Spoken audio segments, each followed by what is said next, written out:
नहमदुहु व नसल्ली अला रसूलिल करीम अम्मा बाद फ़अऊज़ु बिल्लाहि मिनश शैतानिर रजीम बिस्मिल्लाहिर रहमानिर रहीम। अस्सलामु अलैकुम व रहमतुल्लाहि व बरकातुहू। उम्मीद करती हूँ सब बहन भाई खैरियत से होंगे। सबसे पहले मेरी आपसे गुजारिश है कि मेरे चैनल को लाइक शेयर और सब्सक्राइब ज़रूर कीजिएगा। मैं आज आपके सामने एक और नई वीडियो लाई हूँ। उम्मीद करती हूँ कि जो वीडियोस आप देखते हो उस पर अमल करने की आप कोशिश कर रहे होगे और इंशाअल्लाह कोशिश करने की ज़रूर उन पर अमल करने की कोशिश करेंगे। रब कहता है किसी को तकलीफ़ देकर मुझसे अपनी खुशी की दुआ ना करना, लेकिन अगर किसी को खुशी देते हो तो अपनी तकलीफ़ की फ़िक्र मत करना। इसका मतलब कि अल्लाह ताला फरमाते हैं कि जब तो किसी को तकलीफ़ देगा, उसे अज़ियत पहुंचाएगा, तो अपनी खुशी के लिए दुआ मुझसे ना करना, क्योंकि मैं तुझे वो खुशी नहीं दे सकता। और अगर तू किसी को खुशी देता है, तेरी वजह से कोई इंसान खुश हो जाता है, तो फिर अपनी तकलीफ़ की फ़िक्र ना करना।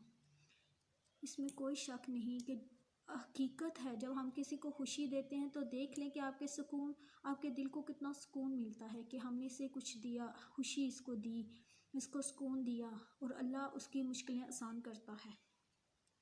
अकेले हो तो अल्लाह को याद करो, परेशान हो तो दुरूद शरीफ पढ़ो, उदास हो या हय्यु या कय्यूम पढ़ो, खुश हो तो अल्हम्दुलिल्लाह बोलो। अकेले जब होते हो तो अल्लाह को ज़रूर याद किया करो, चाहे आप इस्तिग़फ़ार ही पढ़ो, दुरूद शरीफ पढ़ो या हय्यु या कय्यूम, जो भी है आपकी ज़बान पर अल्लाह का विर्द ज़रूर होना चाहिए। परेशान हो जाते हो तो दुरूद शरीफ पढ़ो, इंशाअल्लाह अज़्ज़ व जल आपकी परेशानी ज़रूर दूर हो जाती है। उदास हो तो या हय्यु या कय्यूम पढ़ो, खुश हो तो अल्हम्दुलिल्लाह बोला करो। हर चीज़ में कहा करो, अगर कोई पूछे कैसे हो तो कहो अल्हम्दुलिल्लाह, अल्लाह का शुक्र लाख लाख जिसने पैदा किया। जब आपसे मोहब्बत करते हैं तो आपके दिल में सिर्फ उन्हीं लोगों को बसने देता है जो आपसे के मोहब्बत। अल्लाह ताला फरमाता है कि जब इंसान मुझसे मोहब्बत करता है तो मैं उसके दिल में सिर्फ उन्हीं लोगों को बसने देता हूँ जो मोहब्बत के अहल होते हैं, जो मोहब्बत के काबिल होते हैं। दुनिया की दौलतें अल्लाह उन्हें भी देता है, दुनिया की दौलत अल्लाह हर इंसान को देता है, हर इंसान को सब कुछ देता है, हर नेमत देता है। देख ले कि दुनिया में कितने लोग हैं, गैर मुस्लिम भी मुस्लिम भी, लेकिन अल्लाह ताला ने उन्हें सब कुछ दिया हुआ है, हर एक चीज़ दी हुई है। लेकिन अल्लाह ताला जिन्हें पसंद करता है ना, उन्हें इस्लाम की दौलत उन्हें अपनी तरफ लगाता है। जिन्हें वो पसंद नहीं करता, लेकिन दीन की दौलत अल्लाह सिर्फ उन्हें देता है जो जिन्हें वो अपना महबूब रखता है। इसीलिए मैं आपसे कहती हूँ कि आप पढ़ाएं बच्चों को, दुनियावी भी तालीम दें, लेकिन दीनी तालीम के लिए अपने बच्चों को ज़रूर खुद आप जब उन बच्चों पर सख्ती करेंगे इस काम के लिए, तो वो भी इंशाअल्लाह इस काम की तरफ आएंगे और अल्लाह ताला हर इंसान को अपने महबूब बनाए, हर इंसान को इस दीन की तरफ लाए। इंसान को जब अल्लाह से कुछ लेना होता है वो तो लाखों करोड़ों की चाहत करता है, और जब हम देने पे आते हैं, कोई भिखारी आ गया, कोई गरीब हमसे रुपया भी मांग ले अल्लाह ताला की राह में, तो हम सिक्के ढूंढना शुरू कर देते हैं। कहते हैं ठहरो ठहरो, मैंने देखा था इधर सिक्का पड़ा होगा, इधर पड़ा होगा। जो हमें लाखों करोड़ों देता है उसकी राह में हम नोट नहीं दे सकते? सिक्के की तलाश हमें क्यों होती है? कभी खुद सोचा कि हम कहें या अल्लाह हमें सिक्का ही दे दे? नहीं सोचा। तो इसलिए जब भी कोई बेकारी आए उसे ज़रूर खाली हाथ मत लौटाना। अल्लाह ताला का वादा है कि जो तेरे नसीब में है वो तुझे ज़रूर मिलेगा इंशाअल्लाह, और जो तेरे नसीब में नहीं है वो तुझे नहीं मिलेगा, चाहे वो तेरे ओंठों पे ही हो। लेकिन कहते हैं कि रिज़्क़ की बात की जाए ना, जब हम किसी के घर जाते कहते हैं इसका ये अपना नसीब लेके आया है। अगर उसके नसीब में होगा जो खाना वो खा के जाएगा। हो सकता है उसके आगे पड़ा हुआ खाना वो अपने ओठों तक ले कर जाए, लेकिन फिर भी वो खा ना सके। ये अल्लाह ताला की कुदरत है ना, कि इंसान के जो उसके मुकद्दर में लिखा होता है वो उसे मिलता है, जो ना लिखा हो वो उसे नहीं मिलता। कहते हैं अल्लाह ताला फरमाता है चाहे वो 2 पहाड़ों के नीचे क्यों ना हो, फिर भी तुझे तेरे नसीब का दिया हुआ मिलेगा। अगर हो सकता है वो तेरे ओंठों के दरमियान हो, तुझे नहीं मिलेगा। इसलिए कहते हैं कि अल्लाह ताला फरमाता है इंसान तू सोच, तू किस तरफ जा रहा है, तुझे बुला मैं किस तरफ रहा हूँ।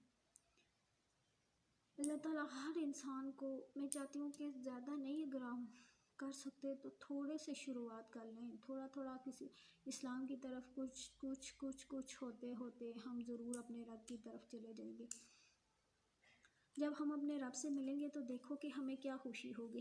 جب ہم قبر میں جائیں گے تو وہاں پہ سوال ہوگا نماز کے بارے میں۔ نماز ہم نے پڑھی نہیں کبھی، قرآن پاک وہ بھی نہیں پڑھا۔ میں نے بہت ساری بچیاں دیکھی بڑی جو شادی شدہ ہیں، بچے بھی دیکھے، لیکن انہوں نے جس سے بھی پوچھو کم ہی لوگ ہیں جنہوں نے قرآن پاک پڑھا ہو، زیادہ لوگ کہتے ہیں کہ نہیں پڑھا ہوا، اور ان کے اندر وہ ہوس بھی نہیں ہوتی، وہ شوق نہیں ہوتا پڑھنے کا کہ ہمیں کسی طریقے سے۔ اب تو اتنا آسان ہو گیا، گھر بیٹھے آدھا گھنٹہ 2 سبق پڑھ لو۔ پیسہ کیا چیز ہے انسان کے لیے؟ کچھ بھی نہیں ہے۔ پیسے دے کے اگر آپ یہ سیکھ لو تو دیکھو کہ یہ چیز آپ کو کتنا دے گی۔ جب آپ کے پاس یہ چیز ہوگی، اس چیز میں برکت آ جاتی ہے، اللہ کے حکم سے رزق میں برکت آتی ہے۔ برکت اس ٹائم اٹھ جاتی ہے جب ہم جھوٹ بولنا، ہم یہ چیز اتنے کی لائی تو یہ بتاتے ہیں نہیں ہم اتنے کی لائے تھے۔ جھوٹ، کسی کے ساتھ حسد۔ اپنے گھر کو اگر آپ نور بنانا چاہتے ہو، مین کہ اس کے گھر، اپنے گھر میں سکون لانا چاہتے ہو، نماز کو اپناؤ، حسد، جھوٹ، غیبت، یہ چیزیں چھوڑ دو، انشاءاللہ آپ کے گھر میں آپ کو سکون آ جائے گا۔ ہمیشہ سچ بولو، جو بھی آپ بات ہو وہ آپ بتا دو، کہ ہم سے اگر غلطی بھی ہو جائے تو آپ بتا دو۔ اگر آپ سچ بتا دو گے تو اللہ آپ کا ساتھ دے گا۔ اللہ تعالیٰ انسان کا ساتھ ضرور دیتا ہے، اللہ تعالیٰ انسان کا ساتھ نہیں چھوڑتا، انسان چھوڑ دیتا ہے۔ انسان کا ساتھ چھوڑ دیتا ہے لیکن اللہ تعالیٰ نہیں چھوڑتا۔ کہتے ہیں کہ کبھی کسی کا دل نہیں دکھاؤ۔ کیوں کہتے ہیں؟ کہ کوئی پتہ نہیں کہ کون اللہ کا نیک بندہ ہو، اس کے دل میں آپ کے لیے محبت ہو، اسی وجہ سے جب اللہ تعالیٰ کی محبت اس کے دل میں ہوگی تو سوچ لو کہ وہ 70 ماں سے بڑھ کر پیار کرتا ہے۔ جب ہم کسی کا دل دکھائیں گے تو ہمارے اللہ کا بھی دل دکھے گا۔ تو اس لیے کسی کا دل دکھانے سے پہلے یہ سوچ لو کہ ہو سکتا ہے شاید ہمیں پتہ تو نہیں ہے نا کہ یہ انسان عبادت گزار نہیں ہے۔ ہم کہتے ہیں ہاں بڑی نمازیں اس نے پڑھی ہوئی ہیں، یہ بھی نہ کہو، کچھ پتہ نہیں، کچھ پتہ نہیں۔ میں نے آپ کو ایک پچھلی ویڈیو میں میں نے ایک قصہ بھی سنایا تھا ایک عورت کا، تو دیکھ لو کہ وہ کچھ بھی نہیں کرتی تھی، صرف اذان آرام سے سنا کرتی تھی، اس کا جواب ادا کیا کرتی تھی۔ اس کی نیت پہ ایک چھوٹی سی چیز پہ دیکھو اسے کیا ملا۔ تو جب ہم چھوٹی چھوٹی کرنا شروع کریں گے تو اللہ تعالیٰ ہمارے چہرے پر، ہمارے دل پر رونق لائے گا، ہمیں وہ ضرور دے گا جس کے قابل ہم ہیں۔ زیادہ کی ہوس نہ کرنا، زیادہ جب آپ کے پاس آئے گا نا تو آپ بربادی کی طرف جاؤ گے۔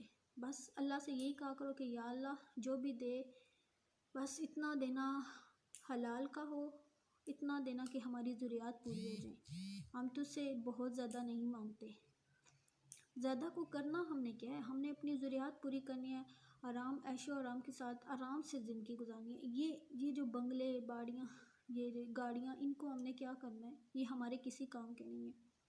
آپ یہاں سے سوچ لو، ہم پیدا ہوتے ہیں، بڑے ہوتے ہیں تو ہم ان چیزوں کے پیچھے پڑ جاتے ہیں، یہ کمائی کی یہ لینا ہے، یہ روزگاری، یہاں پہ یہ چاہیے، یہاں پہ یہ چاہیے، یہ لینا ہے، گھر لینا ہے، مکان ہو گئے، سوری گھر مکان ایک ہی ہوتا ہے، گھر لے لیا، یا ہم نے کہا کہ کوئی دکانیں لے لی کرائے کے لیے رکھ لیں گے، یہ سب کچھ ہم بناتے ہیں ہر چیز، لیکن جب ہم قبر میں جاتے ہیں تو ہمارے ساتھ کیا ہوتا ہے؟ کچھ بھی نہیں، کچھ بھی نہیں۔ اگر ہم اللہ کو یاد کرتے رہیں، ہم قرآن پاک پڑھیں، نماز پڑھیں، تو یہ تو ہوگا کہ کچھ تو ہے ہمارے دل میں۔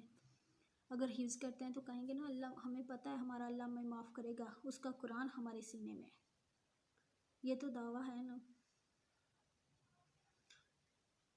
جن کی وہ کائنات بھی ہے نا، جن کی ایک کرائے کا گھر ہے، ایک نہ ایک دن چھوڑ کے چلے جانا ہے۔